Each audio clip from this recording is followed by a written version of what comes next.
Hello guys, today's our topic is hepatitis B or serum hepatitis. So hepatitis यानी कि inflammation of the liver. So name से indicate कर रहे हैं. सो hepatitis B में क्या होता है कि हमारा जो लीवर है वो मोस्टली इन्फ्लेम्ड हो जाता है, इन्फेक्टेड हो जाते हैं और हमारे लीवर फेलियर के चांसेस हो जाते हैं. सो हेपेटाइटिस बी है जो हेपेटाइटिस बी वायरस की वजह से होता है, जिसकी वजह से क्या होता है कि हमारा जो लीवर है उसमें इन्फेक्शन हो सकती है, लीवर सिरोसिस की कंडीशन राइज हो सकती है, हमारा लीवर फेलियर हो सकता है और पर्सन की डेथ भी हो सकती है. सो कॉजेज़ क्या है हेपेटाइटिस बी के. सो हेपेटाइटिस बी का मेन कॉज है हेपेटाइटिस बी वायरस. सो हेपेटाइटिस बी वायरस है जो कैसे स्प्रेड होते हैं. अगर हम किसी पर्सन को हेपेटाइटिस बी है, हम उस पर्सन के ब्लड के कांटेक्ट में आ गए, उस पर्सन का ब्लड हम में चल गया है कि हम ड्यू टू हमारे मतलब कोई कट लगा है, जहाँ हम उस पर्सन की ब्लड ट्रांसफ्यूज़न ले लिया, जहाँ हम उस पर्सन के साथ सेक्स कर लिया, तो उसकी वजह से हेपेटाइटिस बी हमें हो सकता है. सो हेपेटाइटिस बी वायरस है कैसे फैलता है. अगर हम उस पर्सन के सीमन या वजाइनल सिक्रीशन या ब्रेस्ट मिल्क के कांटेक्ट में आ गए हैं, तो उसकी वजह से हमें हेपेटाइटिस बी वायरस हो सकता है. हेपेटाइटिस बी वायरस हमारी बॉडी में एंटर कर जाएगा. सो फीसिस हो गए, nasal secretion, sputum, sweat, tears, urine, इन सब की वजह से हेपेटाइटिस बी वायरस नहीं फैलता है. सो प्राइमरी रूट क्या है हेपेटाइटिस बी वायरस के फैलने का.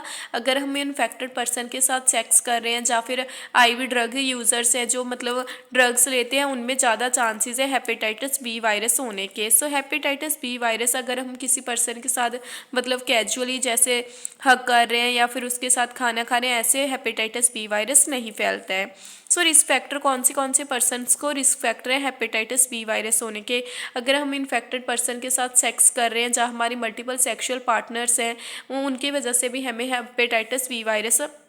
हेपेटाइटिस बी हो सकता है. या फिर हम आईवी ड्रग अब्यूज़र्स हो गए, या फिर हेल्थ केयर वर्कर्स को ज़्यादा चांसेस है हेपेटाइटिस बी वायरस होने की. ऑक्यूपेशनल ब्लड एक्सपोजर, जहाँ हम किसी पर्सन के इन्फेक्टेड पर्सन के टूथब्रश या रेजर्स यूज़ कर रहे हैं, तभी हमें हेपेटाइटिस बी वायरस होने के चांसेस हैं.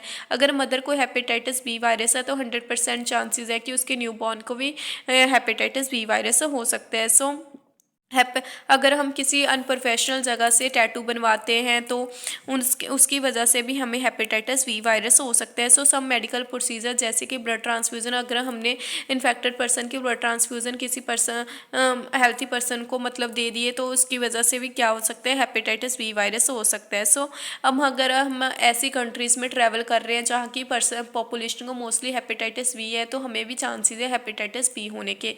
सो पैथोफिजियोलॉजी में क्या है, जो फर्स्टली है जो वायरस है हमारी ब्लड स्ट्रीम में एंटर करता है, फिर हमारे लीवर में जाकर रेप्लिकेट करता है और हमारे लीवर को डिस्ट्रॉय करता है और सिम्टम्स अपीयर होते हैं. सो क्लिनिकल मैनिफेस्टेशन में कौन से सिम्टम्स आते हैं.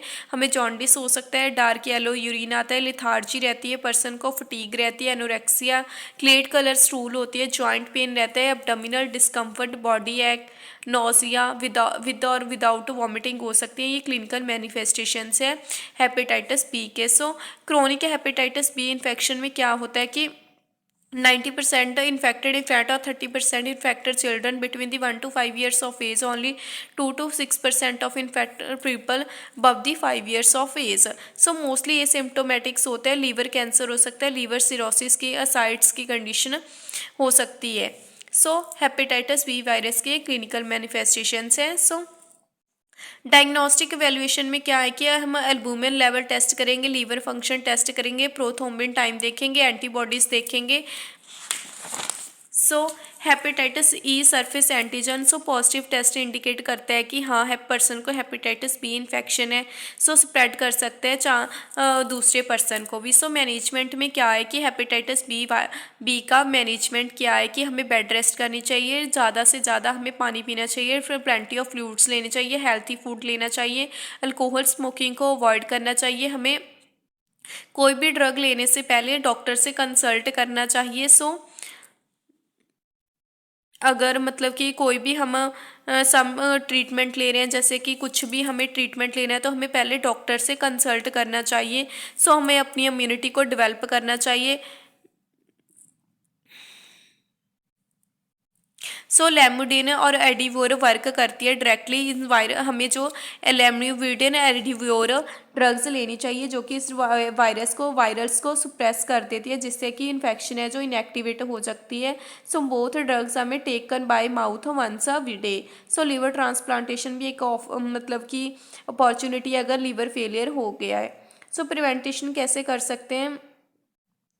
हमें हेपेटाइटिस बी वैक्सीन लगवानी चाहिए सो दैट कि हमें हेपेटाइटिस बी वायरस ना हो सके। हेपेटाइटिस बी वायरस है जो with in the 24 hours exposure हमें ले लेनी चाहिए।